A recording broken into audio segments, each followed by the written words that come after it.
Here we go again. Today I want to talk a little bit about rehabilitation of voices that are damaged or broken or have had surgery, or all the terrible things that can happen. A lot of people are bursting capillaries and bleeding in the throat. Some people burst worse things and bleed more in the throat. Nodules are incredibly common. And we just have to understand that believe it or not, we are abusing our voices. Otherwise, the voice is resilient. It will last forever. As we know, babies can cry forever, and some old people, I'm 83, some old people still have a clear voice. Now, I deliberately have not vocalized a note today because I want to see if I can get my voice to be a little bit sluggish or something, which makes it easier to demonstrate some of these things. But the main thing to remember when you're talking about rehabilitation of the voice is that nothing goes through your throat but air. We call it breath. When it's going in, we call it taking a breath, and when it goes out, we're not supposed to leak a breath at all. We're supposed to sing with no movement of the breath whatsoever. So those of you who've seen the videos, for instance, Breath Stop, I've done a series of those, and those of you who have seen those, they know what I'm talking about. But the whole idea is that if you are leaking air, breath, through your tone while you're singing, or if you're pushing the air to try to get notes, you're going to get damaged vocal cords one way or another. They get fatigued. First thing you know, they get a little hoarse. First thing you know, you get nerve damage. Some of the exercises have a little bit to do with singing, and some of the exercises don't have much to do with performing at all. But if we can stop and think that, stop is a good word, because the breath stop is somewhat the key. I take a huge breath. But now I've got all that breath, and I must stop it somehow. I can't let it all come out, especially come out against my voice. And what a lot of singers are doing is they're letting a little bit of air leak all the time while they're singing. And speak yourself with the voice also. If I speak in a way, I'm going to go downtown and I'm going to go downtown and get something to eat. Let's see, I'm going to go downtown and get something to eat. I'll be back later. Ja, heute Morgen müssen wir aber in die Stadt gehen, etwas Essen zu kaufen. Ich meine, Mensch, ich habe doch Hunger, ja. Vogliamo andare nella città per comprare qualcosa per mangiare stasera. In other words, the whole idea is that whatever language you're speaking, whatever language you're using, you should not be moving the paper. Or the original exercise was the candle flame. You hold the candle flame right in front of your lips like that, and you do not make it waver. I know it sounds funny. One of the most famous singers in German history was a bass named Gottlob Frick. And I asked him about singing. How do you sing? And he said, I sing just like Fritz Wunderlich. I said, what do you mean, Fritz Wunderlich's a high tenor? You're one of the deepest basses. What do you? He said, well, it's the thing we have in common. He said, we both try to sing like we're underwater, and we don't want to make any bubbles. I said, oh, okay. And when I asked Fritz Wunderlich later, he didn't know what Frick was talking about. He said, I don't really know what you want me to say. I just sing like everybody else. I said, no, you don't. He said, what? I said, you sing better than everybody else. Anyway, those are all other stories. What we want to do is find out now about chronic hoarseness, fatigue, anything that makes you tired, a falsetto that doesn't work or that is non-existent. You give someone an exercise that is supposed to stop the breath and also vibrate only the edges, the very edges of the vocal folds. So that exercise, it's an old one, very common. You run into it a lot in Europe, and it's ni-ni.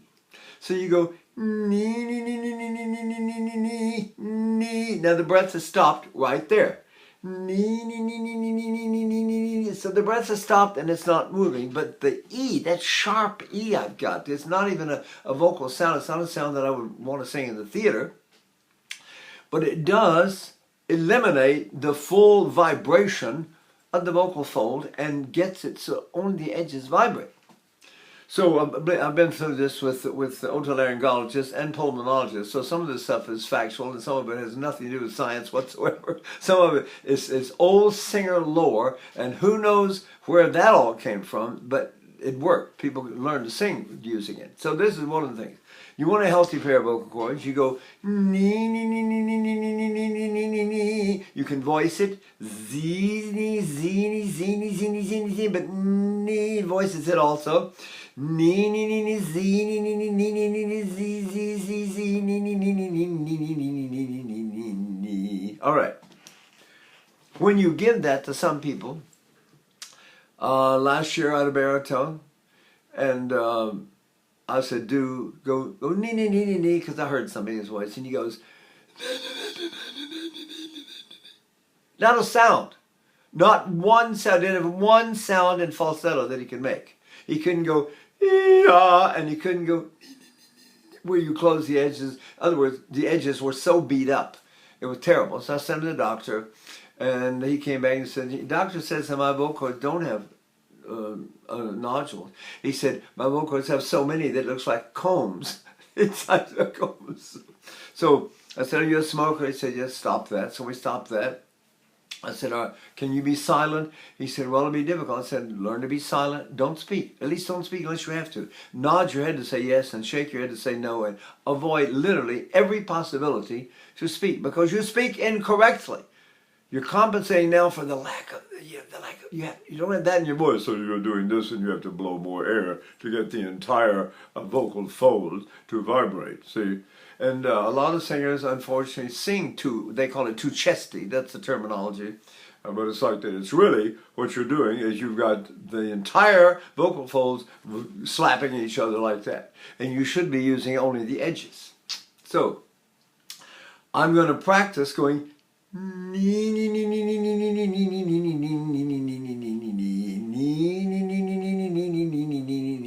people will have the upper notes and go and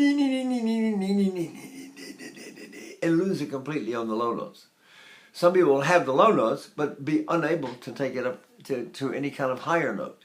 So you want to not force it, never push it, never make it do anything it doesn't want to do, but try to coax it gently to do what you want it to do. So if I go nee, nee, nee, nee, nee, nee, nee, nee, nee, the tendency, of course, is to want to sing. But if I sing there, I've got an incredibly narrow phonation.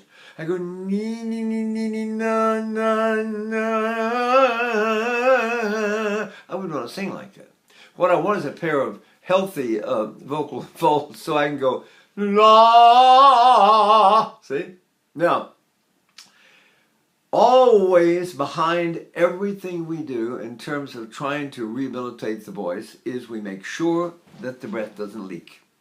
If the breath leaks, la, la, la, la, la, we don't want that. That is damaging to the voice, and it's only a matter of time until you get serious problems. If you do it singing dramatic music and you have a big gust all of a sudden, you can damage a nerve and lose your voice forever. I had a student who was mugged, and when she was grabbed from behind, the guy put a knife up against her neck, and she screamed bloody murder. When she did, she blew her voice out. So when I met her, which was about a year after that event, and her voice was like this, and she couldn't really talk. And needless to say, we got her voice cleared up. It's working fine now, and she's singing. As a matter of fact, she's singing in Germany right now. Not right now because of the quarantine, but she's engaged and doing just fine. But it takes a lot of this kind of, we must find a way to not leak. And it's really terrible when your vocal folds are really beat up or swollen or raw or whatever, irritate, then you want to blow more air to get them to respond. And that's exactly when you should not. You want to look for this. So in the old days in singing, there were two most important exercises. One was don't leak, right? And the other was the crescendo decrescendo. If I can make my smallest sound that I can possibly make and go, now to make a sound that small, I have to have healthy vocal folds. My edges must be clean. And this is an impossible one for people who are all beat up. So it's not the one you start with. The one you start with is deep breathing. You breathe like mad all the way down to get the whole pressure of the breath away from here and get it to go. I'm going to take a breath like mad. no, I don't talk like that. I don't hold that breath up here. I go, and then I move it somewhere else. So my voice and my throat, my vocal folds are completely unaffected by all that breath. All they do is set up vibrations. So the bigger the drum, the bigger the sound. So I want to learn to depend on my drums to make the volume I need, and not to blow more air to make the volume I need. See? So we're going to take a deep breath. Then you're going to make the smallest sound you can, and it may have to be a big sound because your vocal cords are so beat up. See? I still say vocal cords, so don't worry, I'll go back and forth. I know modern times we'll say folds, but I'm an old timer. I'm 83. Let's face it, I was a student 65 years ago, so, with a person who was 77 who had also studied 65 years before that. So I go way back, and we still call them vocal cords. But it doesn't matter. I'll try to keep it up to folds as much as possible. The whole idea is to go now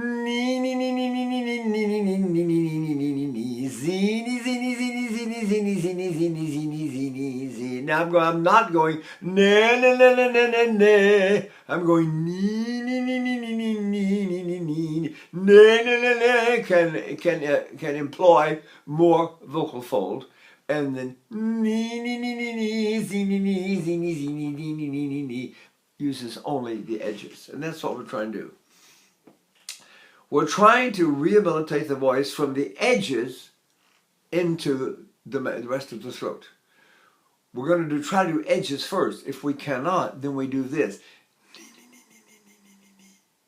Breathe.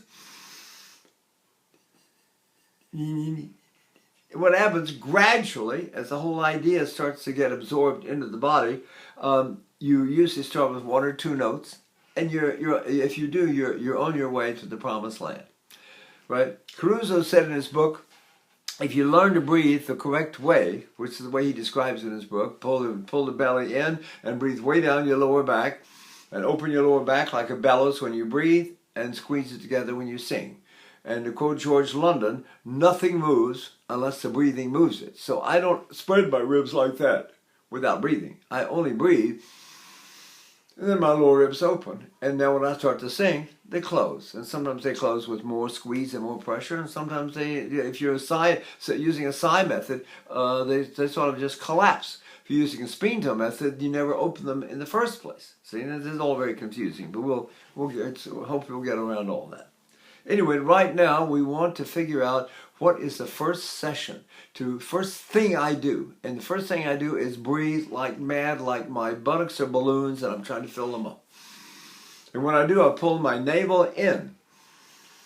Right? Now, you'll notice where if I now let my tummy go out,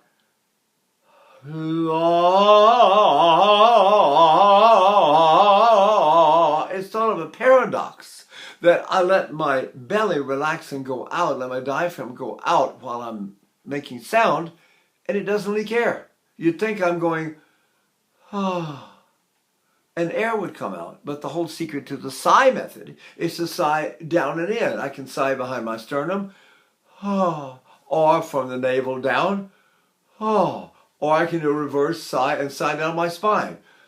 But none of them leak air. I can go, and there is no air leaking. So if I pull in my abdomen and my navel and breathe behind me way down low and go, and then I do, now I'm going to let my tummy go this time and see what happens.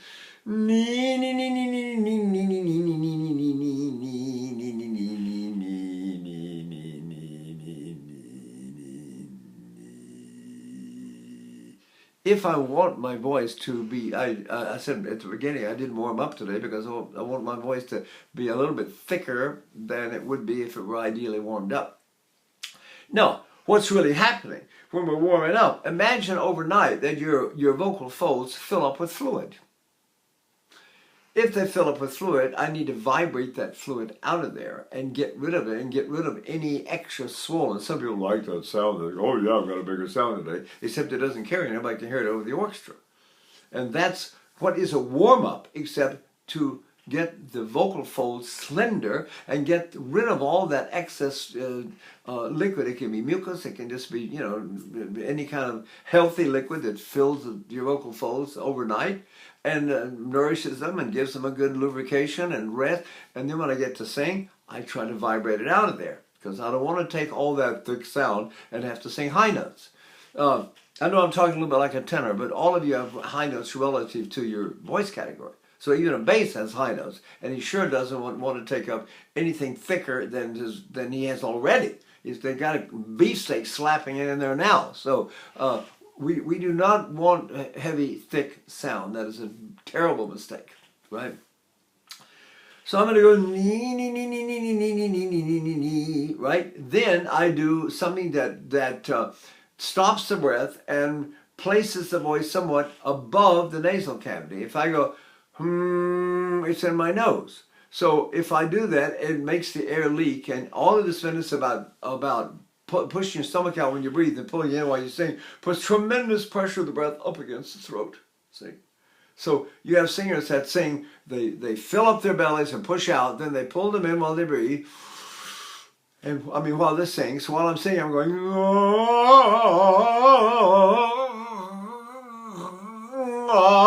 that method puts my voice in my nose.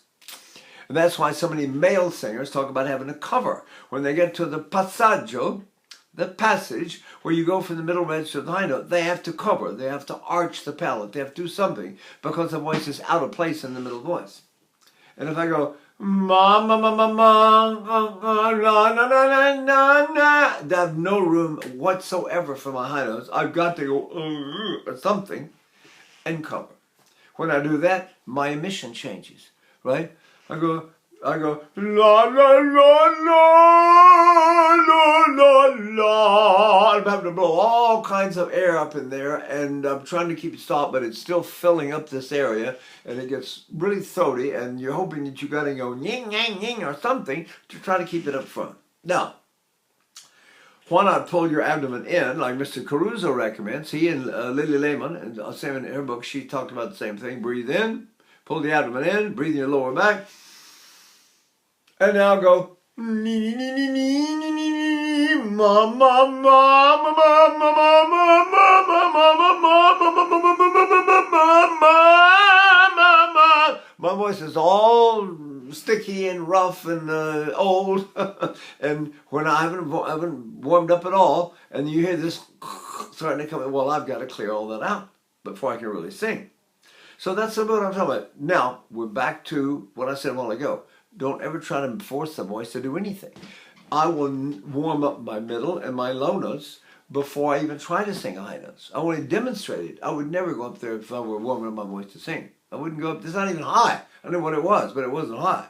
So if I go nee nee nee nee nee nee nee nee nee nee nee nee nee. Where is it? La la la la la la. Now I've got my breath stopped. I'm on the edges, and it wouldn't take me very long now to get my high notes working.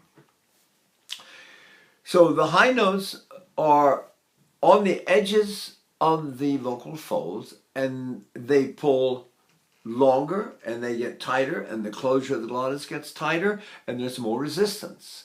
And that resistance has to be equalized by an equal pressure against the diaphragm.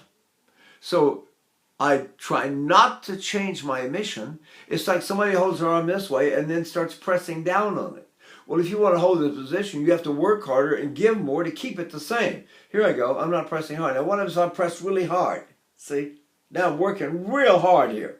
If I let go, whoop, the arm flies up. So this business of giving strength to the arm and then relaxing the arm and giving strength to the arm, that's the way it is in the diaphragm. The diaphragm has to equalize constantly this changing resistance that happens in the vocal folds as you go to the high notes and come back down to the low notes. On the low notes, the vocal folds get shorter, and the opening of the glottis gets wider, so more air gets through. So I have to be very, very careful that I don't blow a lot of air If you give too much on your low notes, then when you go to the high notes, you're in that gear of giving a lot of air, and it's another great danger to the vocal folds. So the best cure for a beat up voice, or let's say really hard nodules or something, is total silence.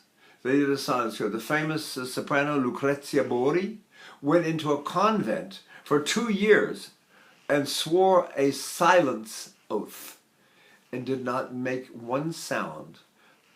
She even did all of her prayers silently. She did everything silent, and after 2 years, her vocal folds had cleared up, and then she came back, and for some reason, she never had another vocal problem. I met her in New York several times, and a fascinating, very old lady, fascinating, covered in pearls and diamonds. She was beautiful, really.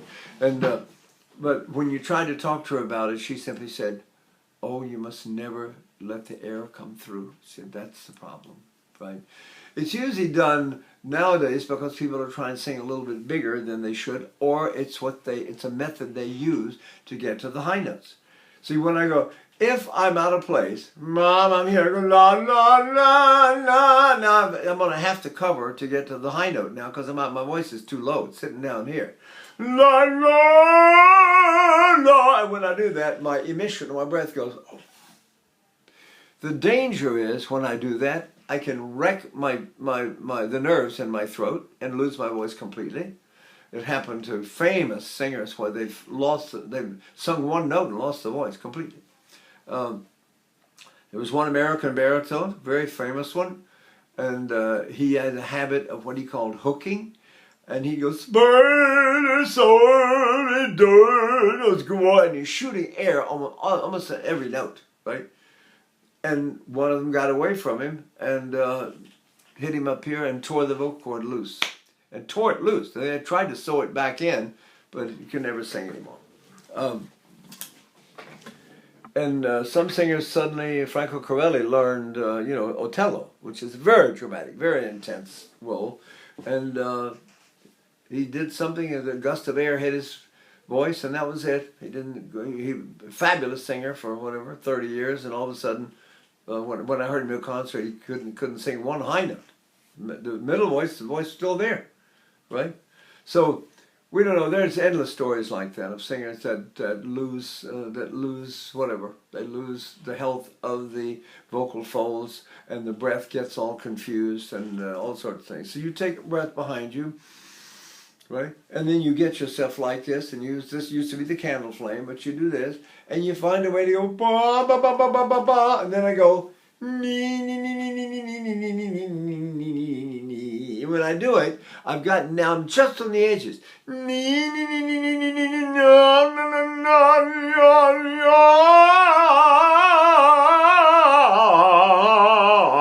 Now I'm on the way to getting warmed up. There are many ways to warm up, and they're all very, very much dependent on the breath. I take a breath, and you saw in the other videos, I do a breath stop. Ba, ba, ba. Pa is leaky air. Pa, I stop the breath and go ba, ba, ba, ba. Once I stop the breath, what's the location of the breath stop? See?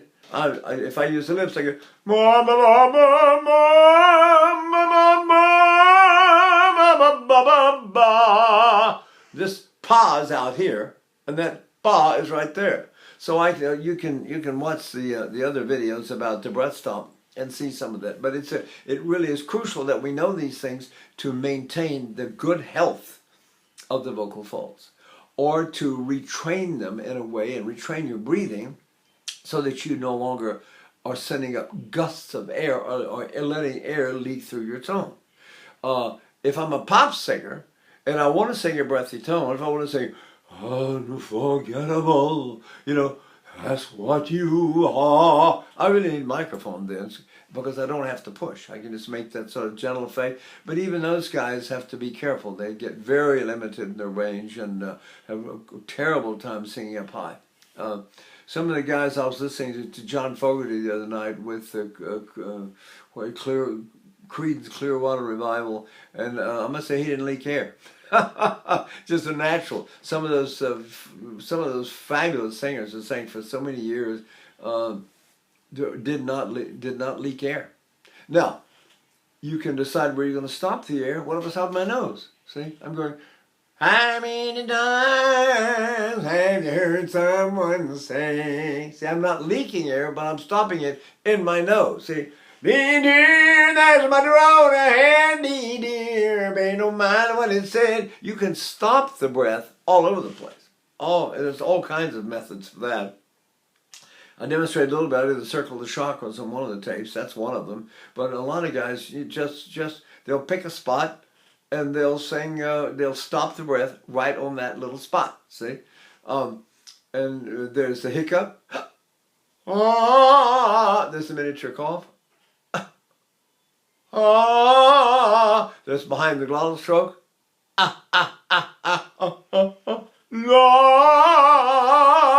The idea is that the air doesn't leak on any of those, see? So if you really want to rehabilitate a voice, it's not near as complicated as people think it is. First of all, breathe differently. You obviously have been breathing wrong. Pull in your navel and breathe way down behind you and go. And now I must not let anyone hear that I've taken a breath. So I'm not using this at all to keep the breath in my body. I'm using my diaphragm to keep it in. Now once I do that, then I have to find this voice.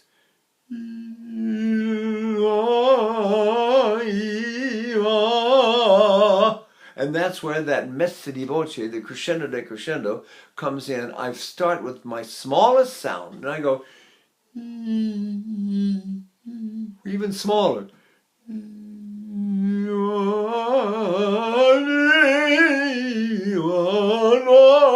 Now, some people do that and they go.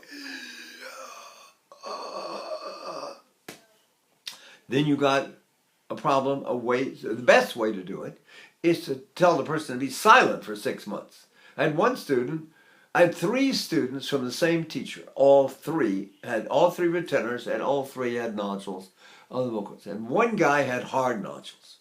The first 2, we got rid of them by doing these exercises, and the third one had to make a silence cure. And he would literally write notes to his wife because he was absolutely serious about it. He took me seriously. He didn't speak a word for 6 months. Then he came back, and then we started this whole rehabilitation process and got him going. Anyway, to make a long story short, all 3 of them are singing in Germany now. And they're healthy. See, there's no reason. Remember that your worst enemy is breath and air, or your best friend is breath and air. If it goes through unutilized to make tone, any excess air is damaging. If I can convert all of that air to sound, then it shouldn't give me any troubles at all unless I'm really singing too loud all the time. What happens when you really sing loud? You can sing very loud and not hurt your voice, but you get fatigued, and when you get fatigued, air starts to leak off the diaphragm, and a tiny little bit of air will get into your sound. If that happens, then usually a nodule is the result. It can be worse though. If it comes in puffs under pressure, like dramatic music, it can damage a nerve. So you want to be very careful, but if you can find this,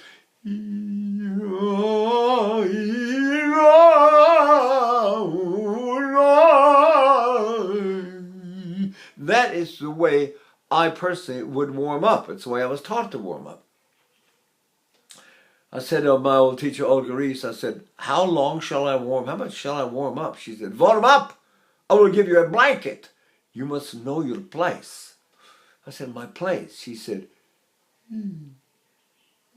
where is it? You cannot exceed this place. You must go.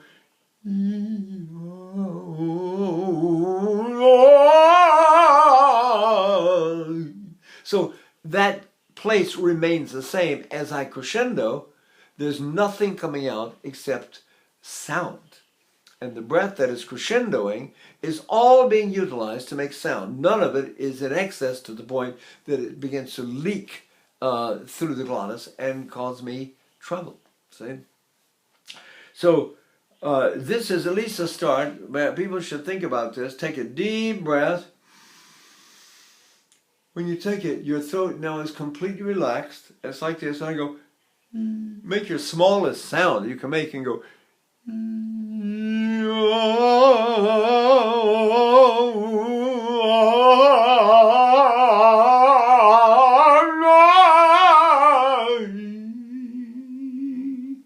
you never, ever leak air.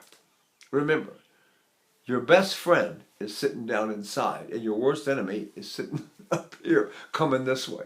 And believe me, you will pay the price. You will not escape. If the air starts to leak through your voice, it's just a matter of time, right?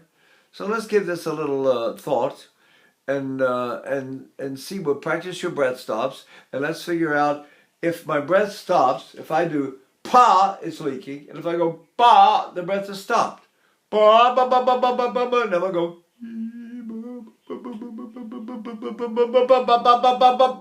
I never did let the air turn around and go out.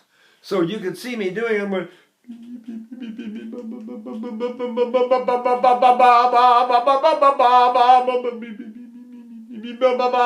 that will never in a million years damage your vocal folds. There is simply no excess, nothing slipping through, nothing is leaking. And believe me, I sang 64 roles in all kinds of big concerts like Verdi Requiem and Das Lied von der Erde of Mahler and Utrenie of Penderecki, you know. That's 166 players in the orchestra, and 60 of them brass and no microphones. Right? So the whole idea is you must find a way that lets you sing without ever damaging your vocal folds. Even a tiny damage can be a problem because the throat tends to compensate for that, and you'll give more pressure somewhere else, and you don't want to do that. You know, anytime you feel fatigued or troubled in the voice, you should make an absolute silence cure and not speak a word. And then you begin deep breathing and find your smallest sound, not your biggest sound. Don't test the voice. Don't test it and see, is it big enough today? That's not the problem. The problem is little babies are this long, and they make sounds in a way that if you hang the corner of this in front of the mouth, and they go, the paper will not move. I had 4 kids. I couldn't resist. I was very careful, obviously. I didn't cover their faces, but I did that.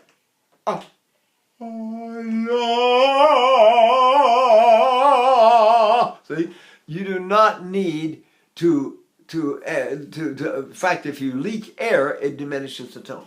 It disturbs that resonating sound where the vocal folds are beating together, and we don't want to do anything to disturb that or make it uneven, right?